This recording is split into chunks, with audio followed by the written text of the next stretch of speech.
Bonjour à vous tous, que Dieu soit avec vous partout où vous vous trouvez et que sa grâce puisse continuer à luire dans votre vie. Je suis encore dans la joie de vous parler, de m'adresser à vous en cette journée du mercredi 7 mars 2018. Que le Seigneur vous accorde longue vie, qu'il vous accorde de grandes bénédictions. Bénédiction spirituelle, car c'est le plus important, ça qui vous ramènera au ciel. Et bénédiction matérielle aussi, ce qui vous permettra de payer vos loyers, payer les voitures, acheter des voitures si vous préférez, et vivre d'une manière convenable. Donc, cette vidéo a pour but de motiver beaucoup d'entre nous. Elle a pour but d'encourager beaucoup d'entre nous. Elle a pour but en fait de réanimer la foi de beaucoup d'entre nous tout simplement. Le titre, si vous voulez, ou même le petit thème de cette courte vidéo, parce qu'elle est vraiment très courte par la grâce de Dieu, parce que c'est un encouragement, c'est dans Ecclésiaste, le chapitre 11, le verset 4. Juste Ecclésiaste 11, le verset 4, qui dit: celui qui observe le vent ne sèmera point, et celui qui regarde les nuages ne moissonnera point. Celui qui observe le vent ne sèmera point, et celui qui regarde les nuages ne moissonnera point. Ça veut dire quoi ce verset? Ça veut dire que celui qui a peur de commencer quelque chose parce qu'il y a l'adversité devant, tu n'arriveras jamais. Celui qui a peur de commencer quelque chose parce qu'il attend que tout soit rose pour vraiment commencer, tu n'arriveras jamais. Ça, tu n'arriveras jamais. Mais qu'est-ce qu'il faut faire? Imaginez-vous, plus en fait, c'est ce qui se passe même, que ce soit en Afrique ou en Europe. Vous voulez sortir et puis voilà, les nuages sont bizarres, sont spéciaux, pardon, et vous dites que non, vu que les nuages sont spéciaux, alors je ne veux pas sortir parce qu'il va pleuvoir. Mais qu'est-ce qu'on sait qu'il va pleuvoir? Sors, fais ce que tu as fait, mais les nuages aussi ont ce qu'ils ont fait, mais toi, fais ce que tu as fait. S'il pleut, ben, gloire à Dieu, s'il pleut pas, ben, gloire à Dieu, mais toi, fonce. Les nuages sont spécieux, la lune est spéciale, mais toi tu te dis tu vas pas aller au champ pour aller semer. Mais si à chaque fois tu t'arrêtes toujours parce que les nuages sont ci, sont ça, c'est que tu n'iras jamais semer, il n'y aura jamais de récolte par la suite. Mais sache une chose, c'est que les nuages doivent faire ce qu'ils ont fait. Si le Seigneur a prévu qu'il doit pleuvoir, alors il pleuvra. S'il n'a pas prévu cela, alors il n'y aura pas de pluie. Mais toi, va semer, va défricher ton champ, ne t'occupe pas du reste. Parce que, de toute façon, tu peux bien voir aussi en fait les nuages qui sont dans bleu clair, dans bleu sombre, tout ce que tu veux, et tu te dis, ah ben tiens, aujourd'hui il fait beau temps, aujourd'hui il fait beau jour, alors je vais sortir. Ben, malheureusement, à peine tu vas mettre le premier pied dehors, il va commencer à pleuvoir. Pourtant, tu estimais, d'après tes pronostics, d'après tes diagnostics, tu te disais que non, ça va aller. Je continue. Ces messages, cet encouragement a pour but de toucher, cet encouragement a pour but d'encourager en fait, voyez-vous, ceux-là qui veulent vraiment avancer avec Dieu, ceux-là qui veulent vraiment en fait faire des choses grandioses avec le Seigneur, ceux-là qui ont des projets, qui vont mettre des projets sur pied, ceux-là qui sont des ambitieux spirituels, parce que le Seigneur m'a toujours dit en fait de toujours mettre les choses spirituelles avant tout dans mes prédications. C'est-à-dire quoi? C'est-à-dire que si tu as des projets, mets-les toujours auprès du Seigneur, mets-les en premier entre les mains de Dieu. Après, peut-être ça prospérera si c'est la volonté de Dieu. Sinon, il te montrera autre chose. Donc, mon frère, ma soeur, tu dois savoir que si tu as un projet, si tu as des choses à faire avec le Seigneur, n'attends pas que vous soyez nombreux pour aller évangéliser. N'attends pas que, oui, tant que lui ne m'a pas encore fait signe qu'on va évangéliser, je n'irai pas évangéliser. Non, non, non.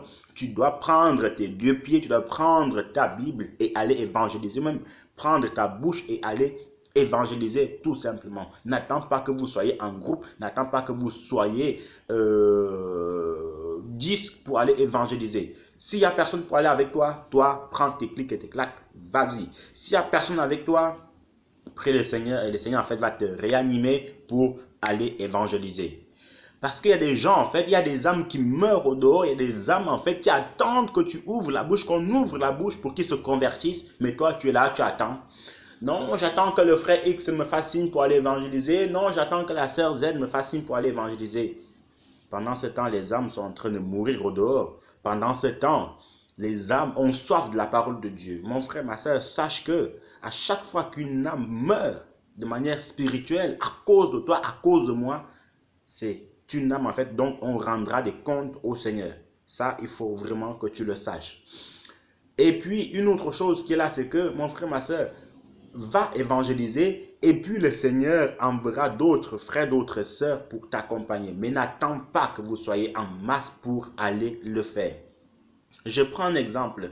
Jean-Baptiste. Jean-Baptiste, il était avec qui quand il évangélisait? Il était seul. La Bible dit qu'il était seul au désert. Jean-Baptiste était seul à prêcher la parole de Dieu. Jean-Baptiste était seul à baptiser les gens, à prêcher au niveau de la repentance. Donc, vous voyez un peu. Donc, ce n'est pas, on ne peut pas fonder un enseignement sur que non, il faut absolument aller évangéliser en groupe. Si le Seigneur le permet que vous allez évangéliser en groupe, alors allez-y. Mais si il estime que non, tu dois aller tout seul, alors vas-y aussi. À l'exemple du prophète Élie, le prophète était tout seul pour aller combattre les prophètes de Baal, d'Astarté, pour aller combattre contre la maison d'Akab. Élie était avec qui? Seul le Seigneur était avec lui. Donc toi aussi, sache que le Seigneur te mettra face à de telles situations, alors compte seulement sur le Seigneur, ne compte pas sur un frère, ne compte pas sur un homme, compte seulement sur le Seigneur, mais le Seigneur en fait t'accompagnera toujours. Ça, tu peux vraiment en fait en être certain. En continuant, vous vous souvenez dans la Bible, au temps de Jésus, le Seigneur avait choisi premièrement 12 disciples. Quand vous lisez Matthieu chapitre 10 là-bas, le verset 4, à partir du verset 4, ils étaient 12 au départ. Et quand on arrive dans les livres de Luc, quand le Seigneur va les envoyer prêcher sa parole, quand le Seigneur va les envoyer chasser les démons, ils étaient 72. Donc il y a une évolution dans cela.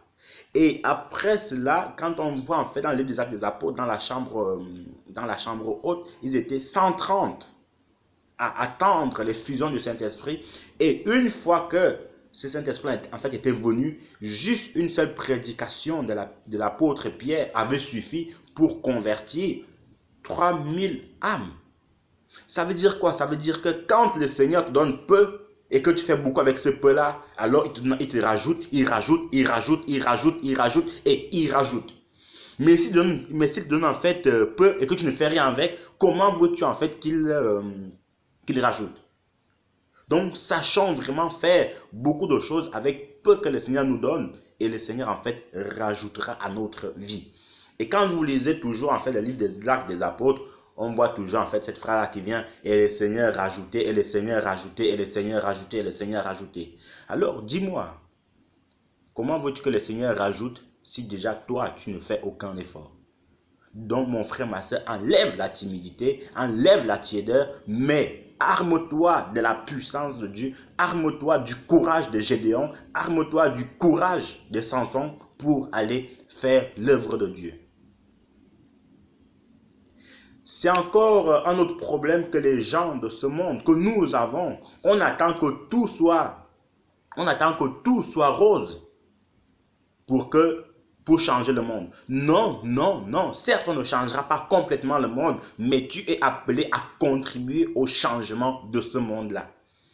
Ne te dis pas que non, moi j'attends que l'État fait bien les salaires, moi j'attends que le gouvernement arrange les salaires. Non, non, non, non, non, non, non, non, non, tu ne dois rien attendre. Commence déjà par payer tes impôts, commence déjà par payer ton parking, commence déjà par payer ta maison, ta taxe d'habitation, et puis l'État pourra changer. Ben, c'est le problème en fait que l'État a avec la population. D'un côté, il y a la population qui vole l'État, mais d'un côté aussi, l'État qui veut serrer les vis. Donc, c'est quelque chose, en fait, voilà, ça bouge tout le temps. Il y a pas de confiance.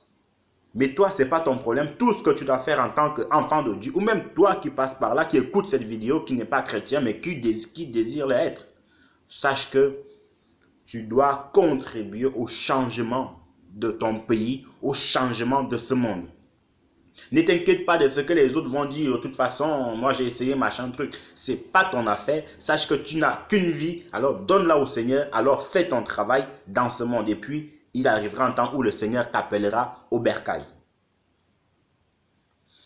Donc, en poursuivant, il y a des gens aussi, voyez-vous, pour commencer un projet, non, j'attends en fait que la crise soit passée, j'attends que la crise soit passée pour commencer mon projet. Et si la crise dure 20 ans, donc je vais attendre 20 ans, quoi. J'attends que la crise soit passée, j'attends que la crise soit passée. Qui est la crise ou pas, mon frère, ma soeur, tu es enfant de Dieu. Si tu as un projet à cœur, remets l'entraînement du Seigneur. Tu verras comment le Seigneur va te bénir. Tu verras comment le Seigneur va conduire ce projet-là. Souvenez-vous aussi en fait de ce passage-là avec les Hébreux, les Égyptiens quand ils étaient en captivité, étant esclaves en Égypte. Qu'est-ce qui s'est passé? Le Seigneur avait tué, lors des 10 plaies que le Seigneur a envoyées, le Seigneur avait tué tous les nouveau-nés des Égyptiens, mais aucun nouveau-né des Hébreux était mort. Ça veut dire quoi? Ça veut dire que le Seigneur sait faire la part de choses entre ceux qui les servent et ceux qui ne les servent pas. Le Seigneur sait faire la part de choses quand il envoie la malédiction, quand il envoie en fait sa colère sur les gens. Il sait différencier qui est de lui et qui n'est pas de lui. Souvenez-vous aussi en fait de ces histoires-là toujours, où le Seigneur en fait, qu'est-ce qui s'est passé? Il a envoyé la pluie seulement dans les maisons des Hébreux, mais pas dans les autres maisons. Il savait faire la part des choses. Donc toi mon frère, toi ma soeur, sache que tu dois premièrement connaître qui tu es, connaître ton identité et puis foncer devant. Fais ce que le Seigneur t'a dit de faire. Fais tes projets si tu en as et le Seigneur s'occupera de tout complètement. N'attends pas que tout soit en place pour commencer quelque chose. Non. Parce que si tu attends et que ces choses en fait prennent du temps, ben comment tu vas faire? Comment tu vas faire? Tu vas attendre 20 ans pour que la crise passe pour commencer quelque chose? Tu vas attendre que vous soyez en groupe pour commencer à évangéliser, pour commencer à parler du Seigneur? Tu attends le mois de janvier, tu attends le mois de décembre pour commencer à lire la Bible? Tu attends le mois de novembre pour commencer à aller à l'église? Et si tu meurs au mois de février, comment tu fais? N'attends pas, fonce devant, fais ce que Dieu t'a dit de faire et puis c'est tout. Ne discute pas, n'écoute pas les faits. Du moment où Dieu est avec toi, personne ne sera contre toi. Certes, on ne refuse pas d'écouter les avis, il faut écouter les avis, mais le meilleur avis dans tout cela, c'est ce que le Seigneur t'a dit. C'est ce que le Seigneur t'a dit. En poursuivant, mon frère, ma soeur, tu dois aussi savoir que quand le Seigneur en fait approuve, quand le Seigneur dépose sa grâce sur toi, rien ne peut t'arrêter. Mais vraiment au grand, rien ne peut t'arrêter. Et aussi une autre chose en poursuivant, c'est que sache que les débuts sont toujours difficiles quand tu commences quelque chose. Les débuts, que ça soit même dans l'œuvre, dans toute chose, les débuts sont toujours difficiles. Mais n'aie pas peur de l'adversité. N'aie pas peur de l'adversité. Si le Seigneur a posé sa main sur toi, rien ne peut t'arrêter.